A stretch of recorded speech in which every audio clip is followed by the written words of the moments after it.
आज Doubtnut app download करें। Doubtnut पर अपने सभी गणित, रसायन विज्ञान, भौतिक विज्ञान और जीव विज्ञान के डाउट्स का करो सफाया। बस प्रश्न की फोटो खींचो, एक ही प्रश्न को क्रॉप करो और तुरंत वीडियो सोल्यूशन पाओ। अभी डाउनलोड करें।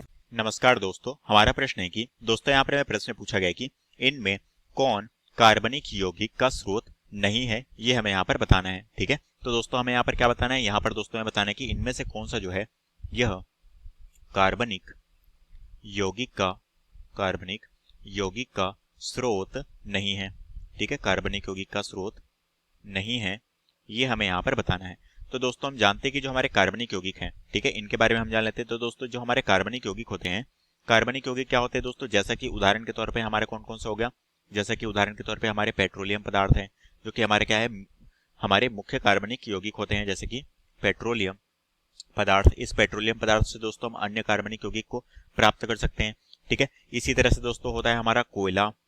ठीक है, कोयला भी हमारे क्या है, एक तरह से हमारा क्या है, कार्बनिक यौगिक में आता है। इसी तरह से दोस्तों हमारे आसपास के जो पेड़ पौधे हैं, ठीक है, ये सभी हमारे क्या है, मुख्य कार्बनिक स्रोत में आते हैं।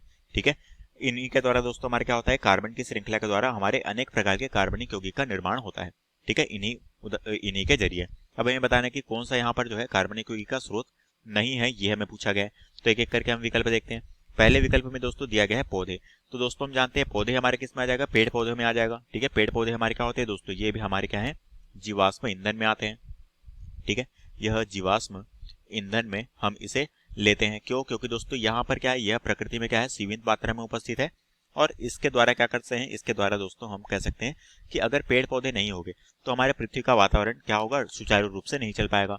हमारा वातावरण क्या होगा, बहुत ज्यादा नुकसान होगा, क्षतिग्रस्त हो जाएगा। ठीक है, क्योंकि जीवन जो है दोस्तों क्या है, पेड़ पौधे और मनुष्य का जो है एक दूसरे पर क्या है, एक दूसरे के सहारे ही चल रहा है। ठीक है, अब यहाँ पर पौधे दिया गया है, पौधे भी हमारे किस में आते हैं दोस्तों, हमारे स्रोत, कार्बनिक यौगिक के मुख्य स्रोत में आते हैं। तो हमारे ये ऑप्शन हमारे क्या होगा, गलत होगा, क्योंकि हमें बताना है कौन सा स्रोत नहीं है, ये हमें प्रश्न में पूछा गया है। जानवर बोला गया दोस्तों यहाँ पर दूसरे विकल्प में, जानवर।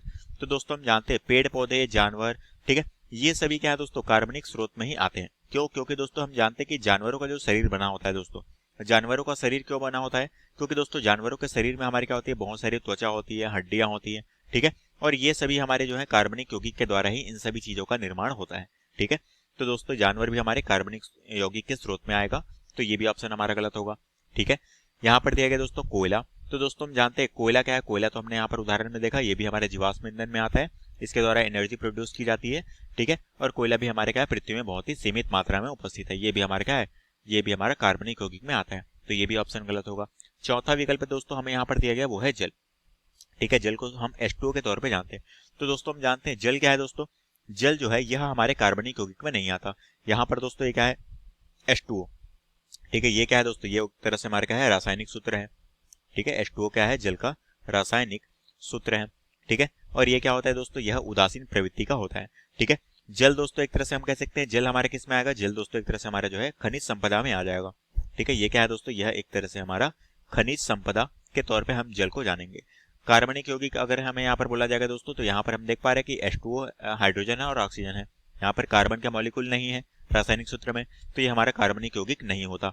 यही हमें प्रश्न में पूछा गया था, तो ऑप्शन डी जो है ये हमारे प्रश्न का क्या होगा, बिल्कुल राइट आंसर हो जाएगा। तो ऑप्शन डी हमारे क्या है, बिल्कुल सही है। कक्षा 6 से 12वीं से लेकर नीट, IIT, JEE वो एडवांस के लेवल तक 1 करोड़ से ज्यादा छात्रों का भरोसा। आज ही डाउनलोड करें डाउटनेट ऐप या व्हाट्सएप करें अपने सारे डाउट्स 8400 400 400 पर।